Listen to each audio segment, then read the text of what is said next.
Setiap istri pasti menginginkan kesetiaan dari suaminya. Cinta yang dibangun dengan ketulusan, pengorbanan, dan harapan akan masa depan yang bahagia. Tapi bagaimana jika kesetiaan itu justru berubah menjadi petaka? Bagaimana jika seorang suami yang dulu penuh kasih sayang tiba-tiba berubah menjadi sosok yang dingin, asing, seolah-olah bukan dirinya sendiri? Bukan hanya tergoda oleh wanita lain, tapi juga terperangkap dalam kekuatan gelap yang tak terlihat. Kekuatan yang membuatnya melupakan istri, anak, dan bahkan kehidupannya sendiri. Ini bukan sekadar kisah perselingkuhan. Ini tentang cinta yang direnggut oleh kekuatan gaib. Tentang seorang istri yang berjuang melawan sesuatu yang tak kasat mata. Lalu suara bisikan samar terdengar, "Dia bukan milikmu lagi." Seketika suara itu menghilang. Malam ini, dengarkanlah kisah nyata tentang kesetiaan yang terkoyak, cinta yang dikutuk, dan rahasia kelam yang akhirnya terungkap. Sebuah kisah yang akan membuatmu bertanya-tanya, apakah kau benar-benar mengenal pasanganmu? Aku yakin setiap istri menginginkan kesetiaan dari suaminya. Aku pun begitu. Aku ingin mencintai dan dicintai. Aku ingin rumah tangga yang harmonis, penuh kasih sayang, dan bertahan selamanya. Tapi, takdir kadang berjalan di luar kendali kita. Dan kisahku bukan kisah cinta yang indah seperti dalam dongeng. Aku menikah dengan Mas Budi bukan karena perencanaan matang, bukan karena restu keluarga, tapi karena keadaan yang memaksa. Kami sama-sama mahasiswa di Yogyakarta ketika itu. Cinta kami penuh gairah, begitu dalam, begitu menggebu. Tapi cinta yang tak terkendali bisa menjadi malapetaka. Aku hamil, dan jalan satu-satunya adalah pernikahan. Pernikahan kami bukan pernikahan yang bahagia sejak awal. Ayahku, seorang pria keras, mantan tentara, yang tak pernah mengenal kata kompromi. Baginya, aku telah mencoreng nama keluarga. Aku tak hanya dimarahi, aku dihujat, disumpahi, dianggap sebagai anak yang gagal. Di hari pernikahanku, ia bahkan tak sudi hadir. Ia mewakilkan wali nikahku pada Om Dirman. Mama, meski diam-diam menangis, tetap datang, meski ia tahu risikonya. Dan benar saja, saat ayah tahu Mama hadir, kemarahan ayah meledak. Benda-benda di rumah hancur. Ia menyebut Mama dengan kata-kata kotor, seolah pernikahanku adalah aib terbesar dalam hidupnya. Sementara itu, orang tua Mas Budi pun menolak membantu kami. Mereka tak melarang pernikahan ini, tapi mereka juga tak mau menanggung akibatnya.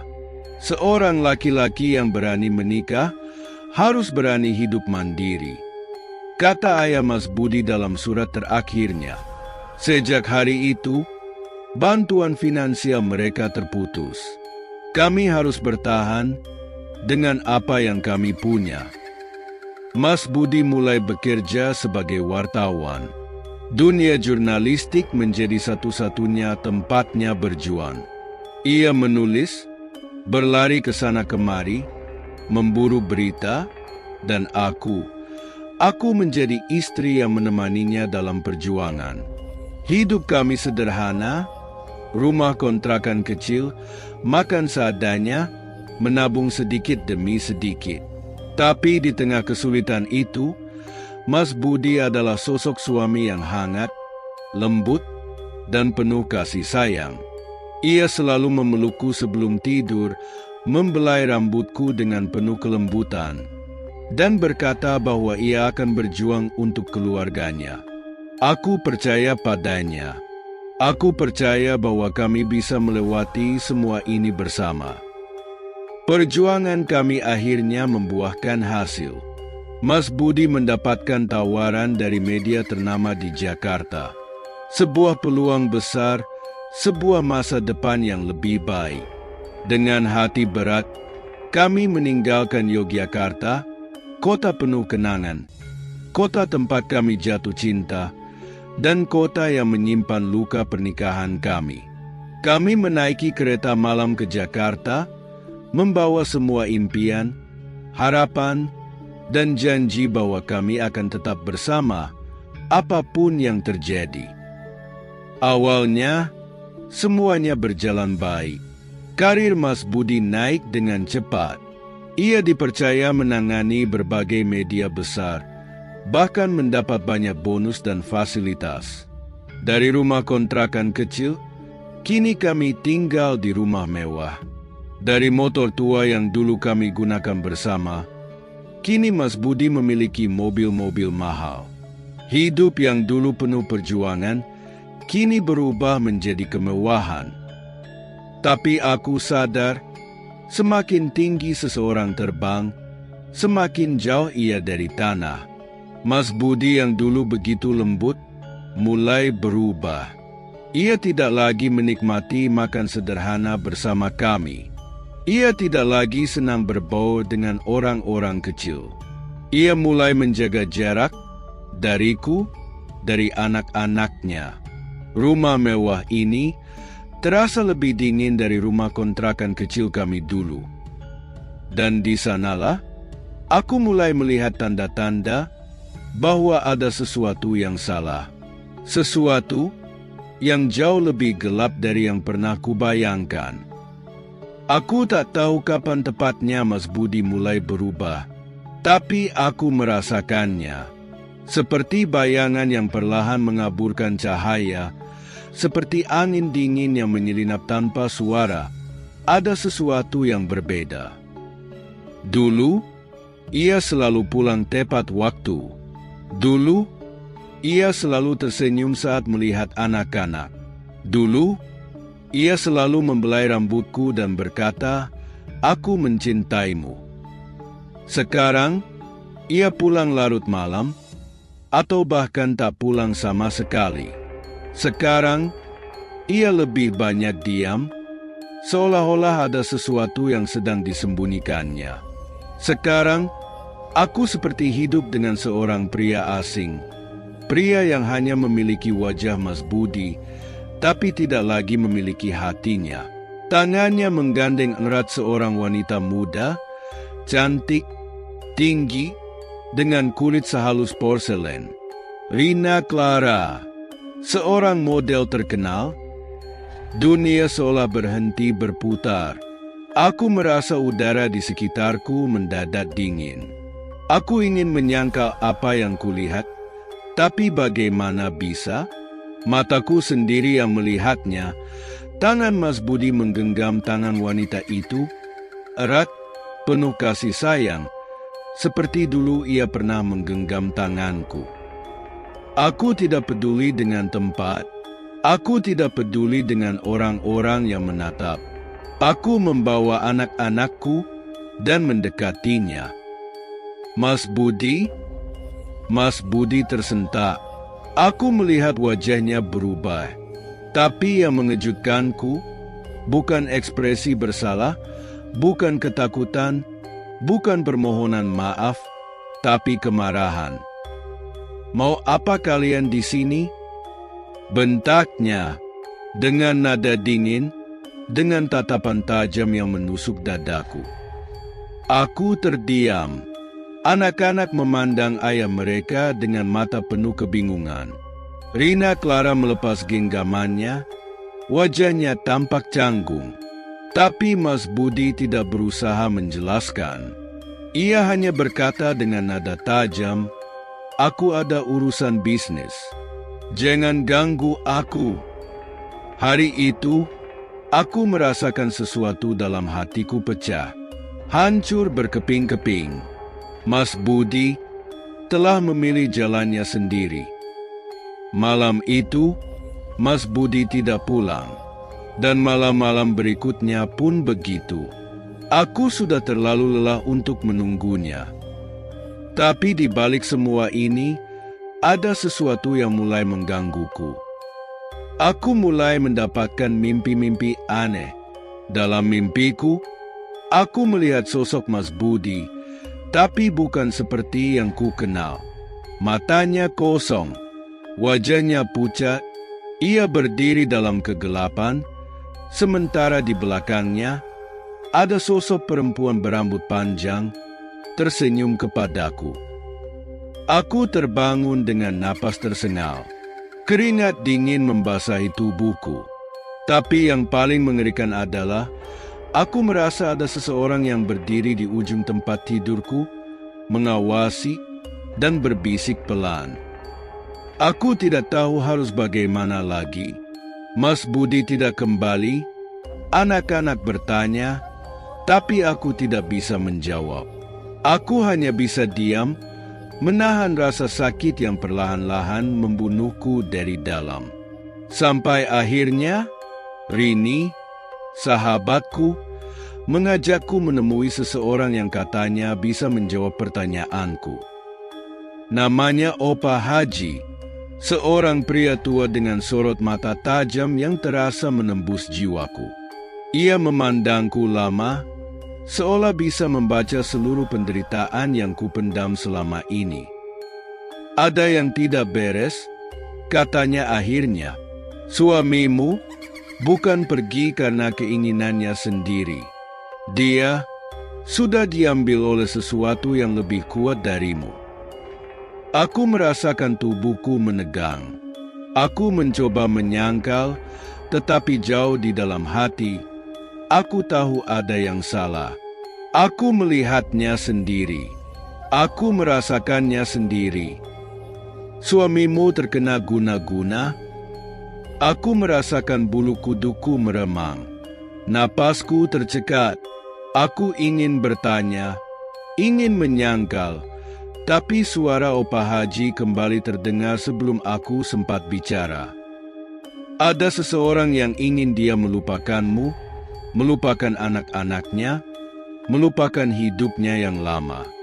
Suamimu telah diikat, pikirannya dikendalikan, dan yang lebih buruk lagi, jika tidak segera dihentikan, dia akan benar-benar menjadi milik orang itu selamanya. Aku tak sanggup berkata-kata, tapi jauh di dalam hatiku, aku tahu siapa dalangnya. Rina Clara, Opa Haji memberiku sesuatu, doa-doa khusus, wirid yang harus kulakukan setiap malam. Ia berkata, hanya dengan kekuatan doa, aku bisa melawan ikatan yang mengikat suamiku. Malam pertama aku melakukan wirid itu, aku merasa ada sesuatu yang berubah. Udara di dalam rumahku terasa lebih dingin, lebih berat. Aku melihat bayangan di sudut ruangan, bayangan yang berdiri diam, mengawasi. Lalu, aku bermimpi. Dalam mimpiku, aku melihat Mas Budi berdiri dalam kegelapan. Wajahnya kosong, matanya hampa. Aku ingin memanggilnya, ingin mendekatinya, tapi ada seseorang di belakangnya. Rina Clara, tapi bukan seperti yang biasa kulihat. Wajahnya berubah, matanya hitam pekat, kulitnya pucat seperti mayat. Bibirnya tersenyum, tapi bukan senyum manusia, itu senyum iblis. Dia bukan milikmu lagi. Aku terbangun dengan tubuh basah oleh keringat.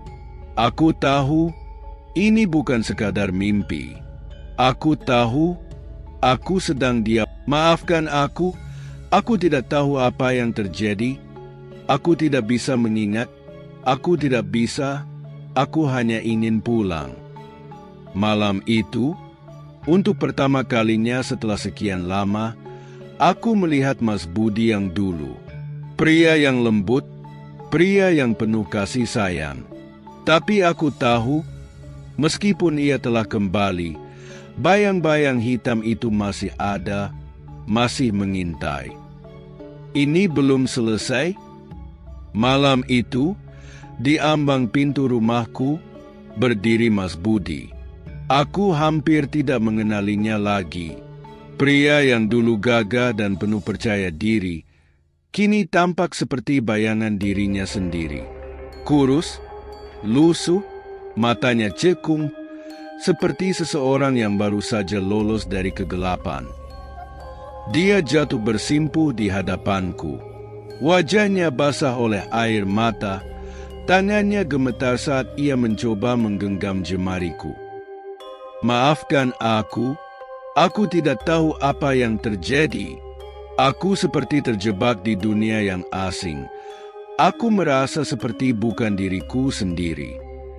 Aku hanya bisa menatapnya.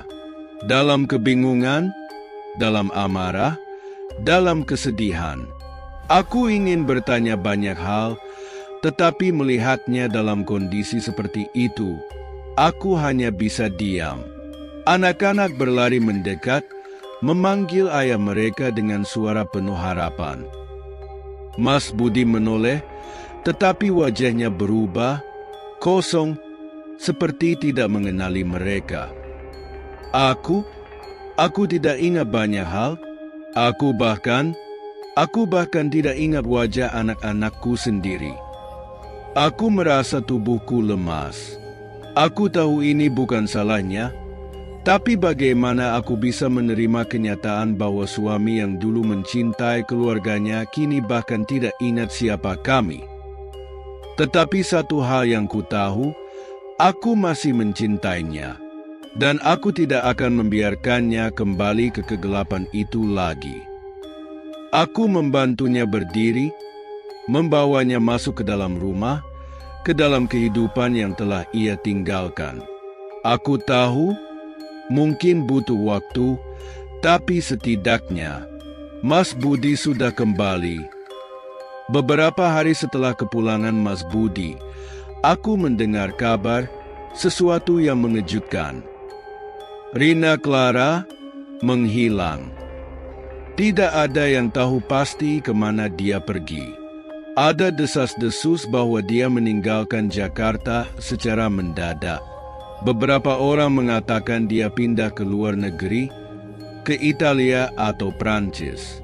Yang lain berbisik bahwa sesuatu yang buruk telah terjadi padanya. Aku tidak tahu pasti, tetapi aku tidak peduli lagi. Aku hanya tahu bahwa yang jahat akan selalu mendapatkan balasannya. Mungkin guna-guna yang ia gunakan untuk mengikat Mas Budi telah berbalik menyerangnya. Aku tidak ingin mencari tahu. Aku tidak ingin tahu apa yang terjadi padanya. Yang penting bagiku adalah keluargaku. Aku ingin memperbaiki semuanya, meskipun luka yang ia tinggalkan tidak akan pernah hilang sepenuhnya. Mas Budi kini ada di sampingku, tetapi aku tahu bayangan itu masih ada, mengintai dari kejauhan. Dan aku hanya bisa berharap kami tidak akan pernah lagi tersentuh oleh kegelapan itu. Kesetiaan dalam rumah tangga tidak hanya diuji oleh manusia, tetapi juga oleh sesuatu yang tidak bisa kita lihat, sesuatu yang berada di luar batas nalar kita. Kita sering berpikir bahwa cinta cukup untuk menjaga hubungan tetap utuh. Tetapi kenyataannya, godaan selalu ada. Dan terkadang, godaan itu tidak datang dalam bentuk yang biasa. Aku tidak akan pernah menyangka bahwa suami yang dulu penuh kasih sayang bisa berubah menjadi sosok yang asing, bukan hanya karena orang lain, tetapi karena kekuatan yang lebih gelap dari yang bisa kupahami. Ilmu mistis, guna-guna, sebagian orang mungkin menganggapnya tahayu. Tetapi bagi mereka yang pernah mengalaminya, mereka tahu bahwa hal semacam ini masih ada. Masih nyata, dan masih bisa digunakan untuk menghancurkan kehidupan seseorang. Namun, Aku belajar satu hal, bahwa tidak ada kekuatan yang lebih besar dari doa dan keteguhan hati.